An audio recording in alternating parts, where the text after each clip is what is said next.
एक तरफ रूस चीन को अपना सबसे अच्छा रणनीतिक पार्टनर बताता है, तो वहीं दूसरी तरफ जो मदद चीन को जानी थी वो चीन को न भेजकर भारत को भेज दी, जिसकी वजह से चीन और उसका आयरन बिरादर दोनों चिढ़ गए हैं। तो वहीं दूसरी तरफ अब चीन ने पाकिस्तान के कुरान ऐप को क्यों डिलीट करवा दिया? तो सबसे बड़ी खबर, आखिर हवा में 2 दर्जन से ज्यादा तेजस क्यों दिखाने लगे अपना दम, और तेजस की इस फॉर्मेशन से बॉर्डर पर क्या जंग के हालात बन रहे हैं। इसके अलावा बहुत कुछ, आइए जानते हैं इन खबरों को विस्तार से। भारत की वजह से चीन का जो नुकसान हुआ है उसकी भरपाई चीन कर नहीं पा रहा है, लेकिन चीन की अर्थव्यवस्था में बहुत बड़ा छेद कर दिया है भारत ने। भारत के एक्शन से भी ज्यादा बड़ा उनके दोस्तों का रिएक्शन रहा चीन के ऊपर, और जो कोई नहीं कर सका वो भारत ने किया है। चीन एक साम्यवादी और तानाशाह देश है, ऐसे में उसकी नीतियां कभी भी बहुत लंबे समय तक नहीं टिक सकती हैं। चीन ने अपने हर पड़ोसी के साथ दुश्मनी करना शुरू कर दिया, और ये दुश्मनी तानाशाही के साथ साथ क्रूरता में भी बदलने लगी। और अभी चीन की सच्चाई ये है कि चीन के विकास और अर्थव्यवस्था को लेकर किए गए बहुत सारे दावे झूठे साबित हो रहे हैं, और सबसे खराब हालत में चीन का जीडीपी पहुंच रहा है। और इस वक्त जब दुनिया भर की अर्थव्यवस्थाएं अब धीरे धीरे सामान्य हो रही हैं, महामारी काल में कई देश प्रभावित हुए, और ये कहें कि लगभग सारे देश प्रभावित हुए, पर अब उनकी जिंदगी पटरी पर धीरे धीरे वापस लौट रही है। लेकिन चीन में उल्टा हो रहा है, चीन की अर्थव्यवस्था ढहने के कगार पर आ गई है। वैसे कई लोग ये मान रहे हैं कि चीन के डूबने की वजह है उसका रियल एस्टेट और उसका एनर्जी सेक्टर, यानी कोयले के जो भंडार खत्म हो गए हैं, ऊर्जा उत्पादन नहीं कर पा रहा है, इसलिए चीन डूब रहा है। लेकिन इसकी असली वजह है भारत और अमेरिका, जिसकी वजह से चीन घुटनों पर आया है। भारत और अमेरिका ने वो चोट दी है जिस चोट की वजह से चीन की अर्थव्यवस्था ढह रही है, क्योंकि जब आंकड़ों को देखा गया तो ये देखा गया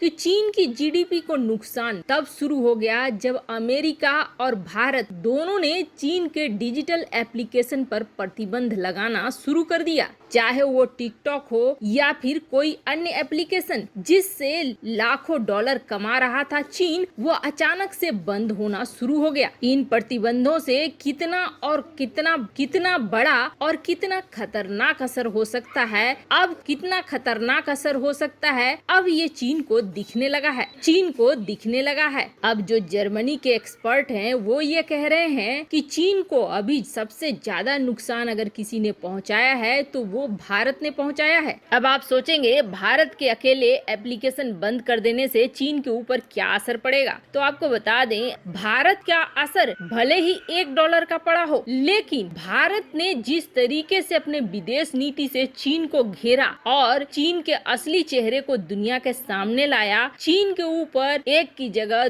$2 का असर पड़ा पूरी दुनिया से। कहने का अर्थ है भारत ने एक अगर चोट दी तो दुनिया ने दुगनी चोट दी। अब इसका असर देखिए, जिन यूरोपियन यूनियन में बड़े ही चालाकी से और बहुत मेहनत करके चीन घुसा था, उस यूरोपीय यूनियन के देशों ने अब चीन के साथ काम करने से मना करना शुरू कर दिया। एक जर्मनी को छोड़ दें तो फिर यूरोप के कई ऐसे देश हैं जो अब चीन को शक की नजर से देख रहे हैं, और यहाँ पर भारत ने बहुत बढ़िया किरदार निभाया, और इसके लिए भारत और भारत के दोस्त फ्रांस ने बहुत ही अच्छे तरीके से भूमिका निभाई, जिसका फल अब मिलने लगा है। और भारत की ही ये एक्शन और विदेश नीति है जिसकी वजह से चीन घुटनों पर आना शुरू हुआ है। ये अर्थव्यवस्था का मामला है जिसमें चीन अभी घुटनों पर आ रहा है, पर अभी भी तानाशाही चीन की खत्म नहीं हुई है। और सबसे बड़ी बात यह है, आयरन बिरादर पाकिस्तान के पीछे पड़ गया है चीन, और जहां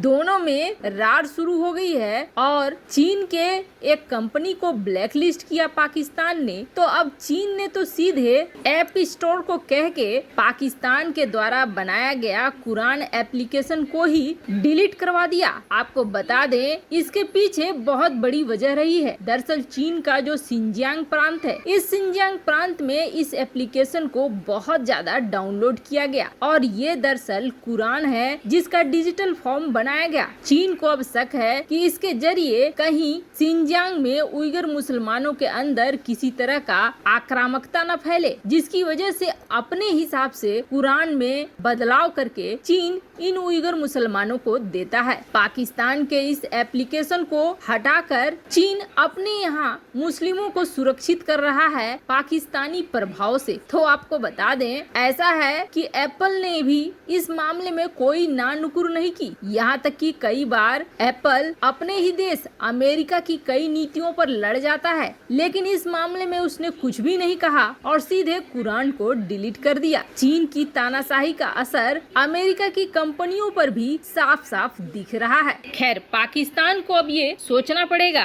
कि आयरन बिरादर ने सीधे आयरन की रड से वार करना शुरू कर दिया है, तो वहीं दूसरी तरफ चीन पाकिस्तान को झटके लगे हैं और ये झटका किसी और ने नहीं बल्कि रूस ने दिया है। राष्ट्रपति पुतिन ने अपने बयान में ये क्या कहा कि चीन हमारा सबसे विश्वासी पार्टनर है कि ग्लोबल टाइम्स खुश हो गया और उसने पूरा प्रचार करना शुरू कर दिया कि देखो पुतिन ने क्या कहा। और सिर्फ ग्लोबल टाइम्स ही नहीं बल्कि चीन के कई अधिकारियों ने भी जोर शोर से इसे पोस्ट करना शुरू किया कि पुतिन ये कह रहे हैं कि हम ही एकमात्र हैं जो दोस्त हैं। पर जियोपॉलिटिक्स में कथनी और करनी में बहुत अंतर होता है। अभी चीन की सबसे बड़ी मांग है कोयला, क्योंकि उसके जो अपने कोयले के खदान हैं वहाँ बाढ़ का पानी घुस चुका है और ऑस्ट्रेलिया से खरीद नहीं रहा है। तो रूस से जो वो आयात कर रहा था कोयला, उसके उस पोर्ट में ही आग लगी, जिसकी वजह से रूस ने मना कर दिया कि हम आपको अभी नहीं दे पाएंगे और ये करीब 2-3 महीने तक की बात है, तब तक हम आपको कोयला नहीं दे पाएंगे। जिस पोर्ट का इस्तेमाल हम आपको कोयला पहुंचाने के लिए करते हैं वो अभी बंद है। तो वहीं दूसरी तरफ इस वक्त भारत को बेहद जरूरत है और भारत ने कुछ दिन पहले ही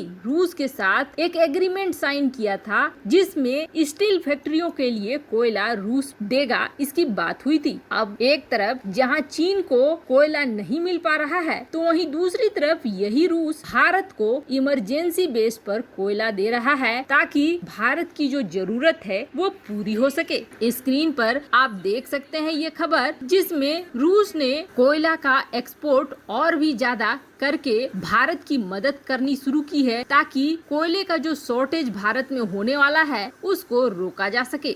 सच्चाई ये है कि जियोपॉलिटिक्स में कौन किसका दोस्त है और कौन किसका दुश्मन, ये सिर्फ युद्ध के समय पता चलता है। वैसे आपको क्या लगता है, क्या चीन ने जो पाकिस्तान के ऊपर डिसीजन लिया वो सही है या गलत है? कमेंट कर अपनी राय जरूर बताएं। जल्द मिलते हैं अगले वीडियो में नई खबर के साथ।